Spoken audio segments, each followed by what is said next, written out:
Good morning, everyone. Welcome back from hopefully what was a great July 4th weekend. This is Nathan, and I'm here with the OnTakt President's Corner, just showing what our shop looks like this morning. So, yeah. And I'm going to show you something that you should never, ever do when you come back from a holiday weekend. So first, some things to see that we don't always see. We've got a lot of maintenance tasks that have showed up that are ready to be performed this morning. When I do this later in the afternoon, almost all these have been knocked out.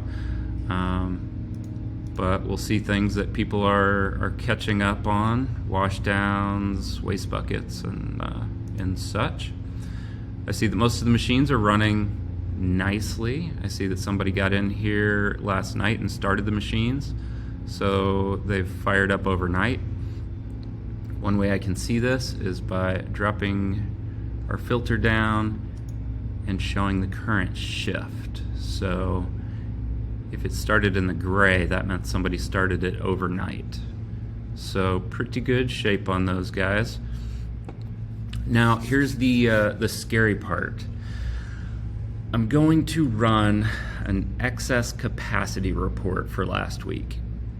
And so what this is every one of our machines, we set a production target. And if I come over here to edit, I expect this Kuma LB3000 to be running at 74% or better utilization. And what our report does, and it sends it to me every Monday morning, and I can't help but look at it, is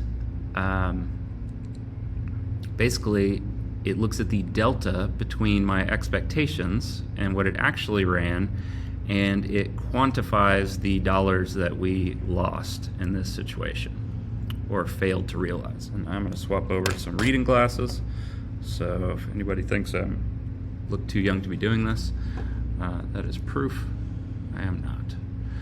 Okay, billable excess capacity report.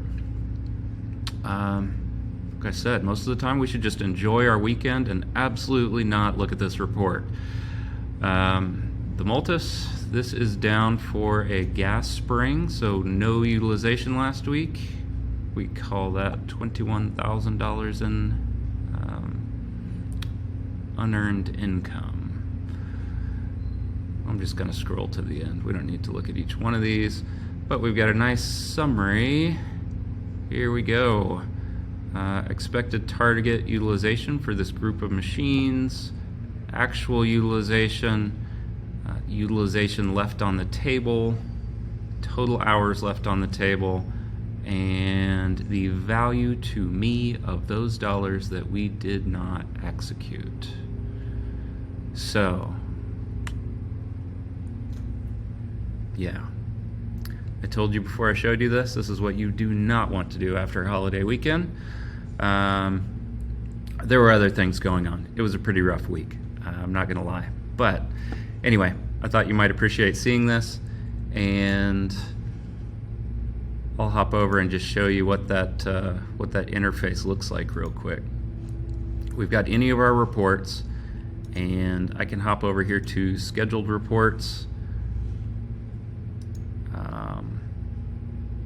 and I'll just hop into edit instead of creating a new one. But I pick my report, how it's going to be communicated, Slack, Teams, email, what machines I want included, and then I can pick things like how far back it starts and how far back it ends. So I want a 7-day period that ends on the Sunday, even though I want the report on a Monday. That's why I do that. I just want a single entry for it instead of looking at it by day, so I look at it by week. And then you pick how often you want to see the report. And it gives you a little preview of that right here. So if I also wanted it Wednesdays, this is pretty cool. It shows me when I'm gonna get it. Great interface here. Anyway, there you go. Things not to do after a holiday weekend, but I thought I would share. Thanks a lot.